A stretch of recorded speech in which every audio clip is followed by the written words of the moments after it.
सर्वेभ्यो नमो नमः। बच्चों, जीवन में अगर कुछ करने की लगन और दृढ़ इच्छा हो तो कोई भी बाधा हमें आगे बढ़ने से या अच्छा करने से नहीं रोक सकती। यह बात पूरी तरह से चरितार्थ होती है उस व्यक्ति पर जिनके बारे में आज हम पढ़ने जा रहे हैं, अर्थात दीनबंधु श्री नायार पर। बच्चों, यह आपकी पाठ्य पुस्तक शाश्वती भाग 2 का 10वां पाठ है। ये केवल नाम से ही दीनबंधु नहीं थे, बल्कि वास्तव में दीन दुखियों के मित्र थे, उनके सहायक थे। स्वयं अनाथ होकर भी ये कई अनाथों के नाथ बने और उनकी मदद किए।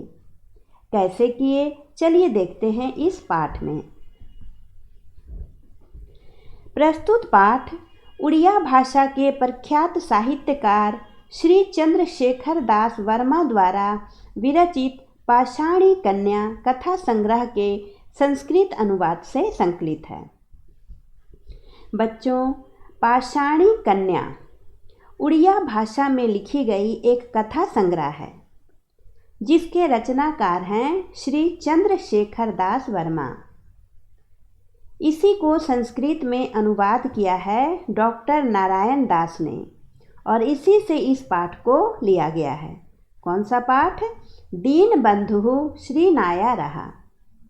यह पाठ पाषाणी कन्या का उड़िया भाषा से संस्कृत भाषा में अनुवाद करके लिया गया है।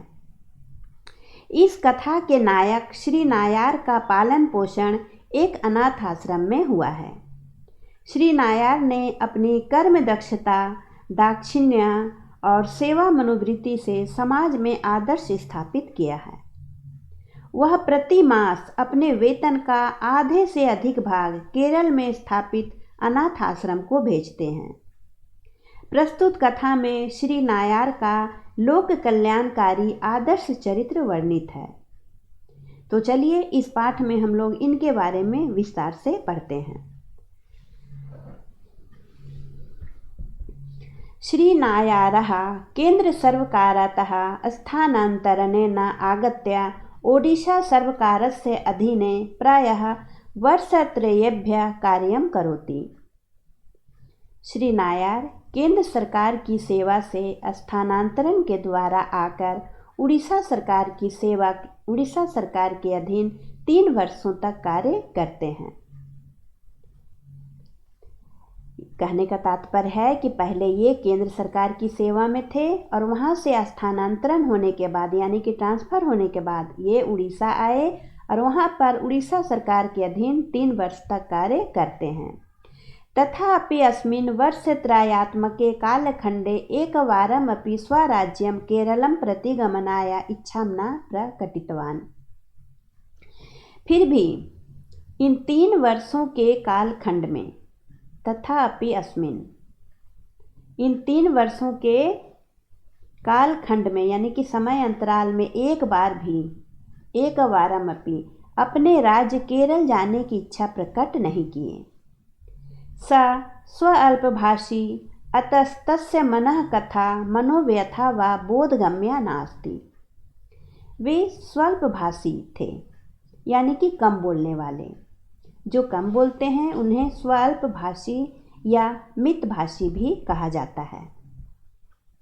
इसलिए अतस्तस्य, इसलिए उनके मन की बात, मनः कथा, मन की बात और मन की व्यथा को जानना सरल नहीं था, किसी के लिए बोधगम्य नहीं था।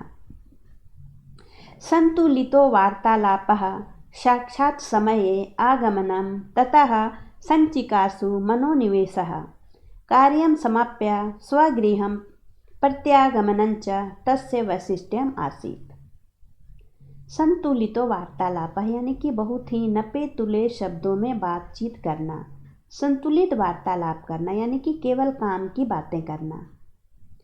साक्षात समये आगमनम, सही समय पर आना। ततः, उसके बाद संचिकासु मनोनिवेशः यानी कि बही खातों में, रजिस्टर वगैरह में मन को लगाना, मन लगाकर कार्य करना। कार्यम समाप्य स्वगृहम प्रत्यागमनञ्च, और कार्य को समाप्त करके, समाप्य यहाँ पर ल्याप प्रत्यय है, कार्य को समाप्त करके अपने घर लौट जाना उनकी विशिष्टता थी। तस्य कर्म नैपुण्यं दृष्ट्वा एव ओडिशा सर्वकारस्तं स्थानान्तरेण स्वीकृत्य खाद्य आपूर्ति विभागे सचिव पदे नियुक्तवान्। उनकी कार्य कुशलता को देखकर, कार्य नैपुण्यम दृष्ट्वा यहाँ पर त्वा प्रत्यय है, उनकी कार्य कुशलता को देखकर ही उड़ीसा सरकार ने उनके स्थानांतरण को स्वीकृत करके खाद्य आपूर्ति विभाग में उन्हें सचिव पद पर नियुक्त कर दिया। जब वे ट्रांसफ़र होकर उड़ीसा आए तो उड़ीसा सरकार ने उनके स्थानांतरण को स्वीकृत कर लिया। और उनको स्वीकृत क्यों किया? क्योंकि वे लोग देख चुके थे उनकी कार्य कुशलता को, उनकी नैपुण्यता को देख चुके थे। उसी के आधार पर उन लोगों ने यानी कि उड़ीसा सरकार ने उनके स्थानांतरण को स्वीकार किया और उन्हें खाद्य आपूर्ति विभाग में सचिव के पद पर नियुक्त कर दिया। गतस्य वर्षत्रयस्य आकलनात् ज्ञायते यद् विभागस्य कार्यनैपुण्यं 10 गुणैः वर्धितम्। और पिछले 3 वर्षों के आकलन से, गतस्य वर्षत्रयस्य यानी कि गतस्य कहने का तात्पर्य है पिछले, यानी कि बीते हुए, पिछले 3 वर्षों के आकलन से ज्ञात होता है, ज्ञायते, कि विभाग की कार्य क्षमता जो है वह 10 गुना बढ़ गई है। कार्य कुशलता, कार्य क्षमता 10 गुना बढ़ गई, यानी कि सब कुछ अच्छा हो गया है। खाद्य अपमिश्रणम न्यूनीभूतम, और खाद्य पदार्थों में, खाद्य का अर्थ हुआ खाद्य पदार्थों में मिश्रण जो किया जाता था, जो मिलावट किया जाता था, वह बहुत ही कम हो गया। अतः उपभोक्तॄणाम अपि अभियोगो नास्ति विभागस्य विपक्षे, इसलिए उपभोक्ताओं का भी कोई भी मुकदमा विभाग के विपक्ष में नहीं है, क्योंकि सब काम अच्छे ढंग से हो रहा है, समय पर हो रहा है, कार्य कुशलता में वृद्धि हुई है, मिलावट में भी कमी आई है, कोई भी शिकायत कहीं पर नहीं है। इसलिए उपभोक्ताओं का भी कोई मुकदमा विभाग के विपक्ष में नहीं है, यानी कि कोई शिकायत नहीं है। मंत्रीणाम मध्ये अपि तस्य सुख्याति ही वर्तते, और मंत्रियों के बीच भी उनकी अच्छी ख्याति है, यानी कि वे काफ़ी लोकप्रिय हैं। श्रीनायरस्य दायित्वग्रहणस्य एकमासाभ्यन्तरे बहुदिनेभ्यः स्थगितानां विविधसमस्यानामपि समाधानं जातम्। श्री नायर के दायित्व ग्रहण करने के 1 मास अभ्यंतरे, यानी कि 1 महीने के अंदर, जब खाद्य आपूर्ति विभाग में श्री नायर को सचिव के पद पर नियुक्त किया गया, तो इनके दायित्व ग्रहण करने के 1 महीने के अंदर बहुत दिनों से स्थगित विभिन्न प्रकार की समस्याओं का समाधान हो गया। बहुत सारी समस्याएं जो बहुत दिनों से पड़ी हुई थी, इनके दायित्व ग्रहण करने के 1 महीने के अंदर सभी का समाधान हो गया, यानी कि सभी समस्याओं का निपटारा हो गया। स्वकार्यं त्यक्त्वा अपरस्य सहकारस्तस्य परम धर्मः, अपने कार्य को छोड़कर, स्वकार्यं त्यक्त्वा यहाँ पर त्व प्रत्यय है, अपने कार्य को छोड़कर अपरस्य यानी कि दूसरे की सहायता करना इनका परम धर्म था। अपना निजी कार्य छोड़कर भी ये दूसरे की सहायता करते थे। सः प्रतिमासं प्रथम दिवसे स्ववेतनस्य अर्धाधिकं भागं केरलं प्रेषयति स्म। वे प्रति मास यानी कि हर महीने प्रथम दिवसे पहले दिन, महीने के पहले दिन अपने वेतन का, स्ववेतनस्य अर्ध अधिकम आधे से अधिक भाग केरल भेजते थे। केरलम प्रेषयति स्म, केरल भेजते थे। यहाँ पर पूर्ण विराम होगा बच्चों, कश्चित संपर्क है यहाँ पर नहीं होगा, यह मिसप्रिंट होकर यहाँ हो गया है। तेन अनुमीयते तस्य राज्येन सह अस्ति कश्चित संपर्कः, इससे पता चलता है कि उस राज्य से इनका कोई संपर्क है। किससे पता चलता है? ये अपने वेतन का आधे से अधिक भाग हर महीने की पहली तारीख को ही केरल भेजते थे। उसी से अनुमान लगाया जाता है कि केरल राज्य से इनका कोई संपर्क है। कानिचन मलयालमभाषायाः संवादपत्राणि अतिरिच्य कदापि तस्य नाम्ना किमपि पत्रम् आगतम् इति कोऽपि कदापि न जानाति। केवल मलयालम भाषा के संवाद पत्रों को छोड़कर कभी भी कदापि इनके नाम से कोई पत्र आया हो, ऐसा किसी को कोई भी जानकारी नहीं है। कोऽपि कदापि ना जानाति, किसी को भी नहीं पता है कि इनके नाम से कोई पत्र आया हो, केवल मलयालम भाषा के संवाद पत्र को छोड़कर। कहने का तात्पर्य है कि केवल मलयालम भाषा के संवाद पत्र ही इनके पास आता था, उनके अतिरिक्त और कोई भी पत्र कभी भी नहीं आया था। एकस्मिन् दिने श्रीनायारः पत्रम् एकं धृत्वा मस्तकम् अवनमय्य पठन् आसीत्। एकस्मिन् दिने एक दिन श्रीनायार पत्रम् एकं धृत्वा एक पत्र लेकर मस्तकम् अवनमय्य यानी कि एक मस्तक को झुकाकर, अवनमय्य का यहाँ पर है लय प्रत्यय, इसका अर्थ हुआ झुकाकर, मस्तक झुकाकर पढ़ रहे थे। पठन आसीत। नेत्र तीराद विगलिता अश्रुधारा आद्री करोति समापत्रस्य अर्ध अधिकम भागम। और उनके आँखों के किनारों से नेत्र तीराद बहती हुई अश्रुधारा, विगलिता अश्रुधारा जो थी वह आद्री करोति पत्र के आधे से अधिक भाग को गीला कर रही थी। कहने का तात्पर्य है कि एक दिन वो एक पत्र मस्तक झुकाकर पढ़ रहे थे और उनके आँखों से आंसुओं की धारा बह रही थी और उनके आंसुओं से पत्र का आधे से अधिक भाग जो था वह भीग चुका था। तदानीम एव तस्य कार्यालय लिपिकः श्रीदासः प्रविशति। उसी समय उनके कार्यालय का लिपिक श्रीदास प्रवेश करते हैं। श्री नायारः तम उक्तवान, श्री नायार ने उनसे कहा, तम उक्तवान अधुना मम गमन समयः समुपागत एव। अभी मेरे जाने का समय समीप आ गया है। मम दायित्व हस्तांतरण पत्रकम सज्जीकुरु। मेरे दायित्व का हस्तांतरण करने का पत्र तैयार करो। वे कहते हैं कि अब मैं अपना दायित्व किसी दूसरे को दूंगा। हस्तांतरण करना यानी कि अपना दायित्व किसी दूसरे को देना, तो उस तरह का पत्र तैयार करो। अहम अधुना द्वित्राणाम दिवसानां सकारण अवकाशम स्वीकरिष्यामि। इस समय मैं 2-3 दिनों का सकारण अवकाश लूँगा।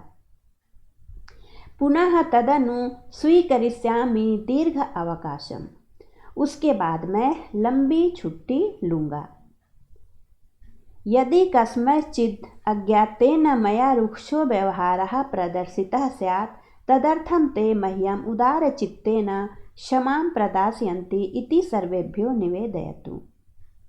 वे कहते हैं कि यदि मेरे द्वारा अज्ञानतावश या अनजाने में कभी भी किसी के प्रति रूखा व्यवहार किया गया हो, रुक्षो व्यवहार प्रदर्शितः, तो वे उदार चित्त से यानी कि उदारता पूर्वक मुझे क्षमा करेंगे, ऐसा सभी से निवेदन करना।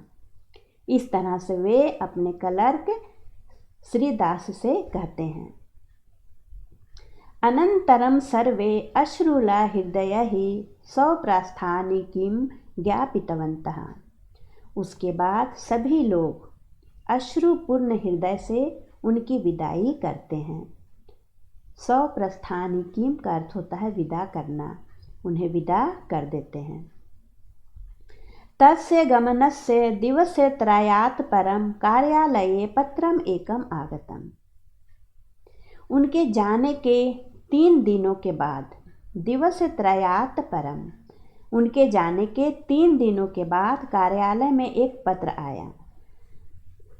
कौतूहलवशात् श्रीदासः तत्पत्रम् उद्घाटितवान्। कौतूहलवश श्रीदास ने उस पत्र को खोला। लेखिका आसीत सुश्री मेरी। लेखिका थी सुश्री मेरी।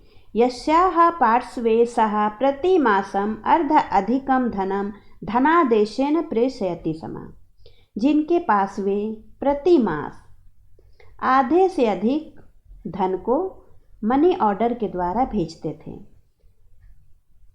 धन आदेशेन का अर्थ हुआ मनी ऑर्डर के द्वारा।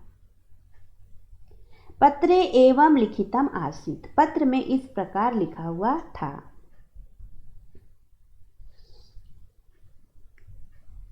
श्री नायारा, हे श्री नायार, भगवान ईशु तवा मंगलम वितनोतु।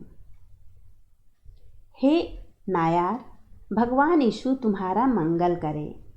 मम पूर्वतनम पत्रम त्वया प्राप्तम स्यात्, मेरा पहले वाला पत्र तुम्हें मिल गया होगा, यानी कि पहले का पत्र तुम प्राप्त कर चुके होगे।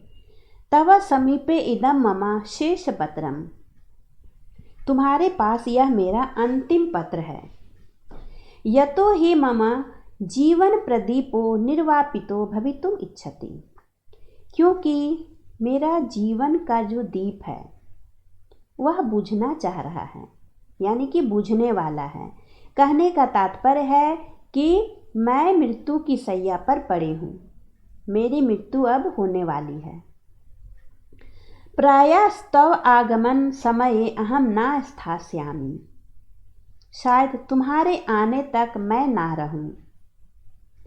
पूर्व पत्रे अहम आश्रमस्य सर्वविधम आय व्यय आकलनम प्रेषितवती, पहले के पत्र में मैंने आश्रम का सारा आय व्यय का ब्यौरा भेजा था। केवलम ईशोः समीपे गमनात् पूर्वं तव दर्शनम इच्छामि, केवल ईश्वर के पास यानी कि यीशु के पास जाने से पहले मैं तुम्हारे दर्शन करना चाहती हूँ। प्रथमं त्वया निर्मितो अनाथ आश्रमो अधुना महाद्रुमेण परिणतः, पहले तुम्हारे द्वारा निर्मित किया गया अनाथ आश्रम इस समय महाद्रुमेण यानी कि बड़े वृक्ष के समान परिणत हो गया है, परिवर्तित हो गया है। कहने का तात्पर्य है कि तुमने जो अनाथ आश्रम बनाया था वह अब बहुत ही फल फूल रहा है। अधुना अत्र शत अधिका अनाथ शिशवो लालिताः पालिताश्च भवन्ति, इस समय यहाँ पर अधुना अत्र शत अधिका यानी कि 100 से भी अधिक अनाथ बच्चों का लालन पालन हो रहा है। यानी इस समय यहाँ पर 100 से भी अधिक अनाथ बच्चे पल बढ़ रहे हैं। तव हस्तयोस्तव अनाथ आश्रमं समर्प्य अहम स्वप्रस्थानिकीम इच्छामि, तुम्हारे हाथों में तुम्हारे द्वारा ही निर्मित अनाथ आश्रम को समर्पित करके, समर्प्य यहाँ पर भी लैप प्रत्यय है, मैं प्रस्थान करना चाहती हूँ। अद्य समाजस्त्वत्तो बहु किमपि इच्छति, आज समाज तुमसे बहुत कुछ चाहता है। यौ कौ वाम तव पितरो भवताम नाम तव धन्यवादार्हं, लिखा हुआ था कि जो कोई भी तुम्हारे माता पिता हैं, पितरव यहाँ पर द्वंद्व समास है, पितरव का तात्पर्य हुआ माता च पिता च। तो कह रही हैं कि जो कोई भी तुम्हारे माता पिता हैं वे सभी धन्यवाद के पात्र हैं। कदाचित्ताभ्याम त्वं विस्मृतः स्यात्, त्वं अवश्यम एतान् शिशून् संपोष्य उत्तमं मनुष्यान् कारयिष्यसि इति मम कामना वर्तते, तुम शायद ही कभी उन्हें भूले हों, तुम अवश्य ही इन शिशुओं को, इन बच्चों का पालन करके उत्तम मनुष्य बनाओगे, ऐसी मेरी कामना है। प्रभुः त्वत्त इमाम एव आशाम पोषयति, प्रभु से तुम्हारे लिए ऐसी कामना करती हूँ। यो जन्म दत्तवान सा जीवितुम अधिकारम अपि दत्तवान, जिसने जन्म दिया है वे उन्होंने जीने का अधिकार भी दिया है। भगवान त्वाम दीर्घ जीवनम कारयतु, भगवान तुम्हें दीर्घ जीवन दे यानी कि तुम्हें लंबी आयु दे। इति का अर्थ हुआ समाप्त। तव शुभ आकांक्षिणी सुश्री ही मेरी, तुम्हारी शुभ आकांक्षिणी सुश्री मेरी। तो बच्चों, यहाँ पर यह पाठ पूरा होता है। दीन बंधु श्री नाया रहा। तो आपने देखा कि श्री नायार स्वयं एक अनाथ थे। वे स्वयं अनाथ आश्रम में पले बढ़े थे, फिर भी वे अनाथों के नाथ बने, यानी कि उनके सहायक बने। तभी तो वे अपने वेतन का आधे से अधिक भाग अनाथ आश्रम के लिए हर महीने भेजते थे और अंत में वे वहीं जाकर उन अनाथ बच्चों की सेवा में भी लग गए, जैसा कि पत्र से ज्ञात होता है। तो आशा है बच्चों आपको यह पाठ अच्छा लगा होगा और श्री नायार के बारे में जानकर भी अच्छा लगा होगा। अगले वीडियो में हम लोग इसके प्रश्न उत्तर को करेंगे। धन्यवाद।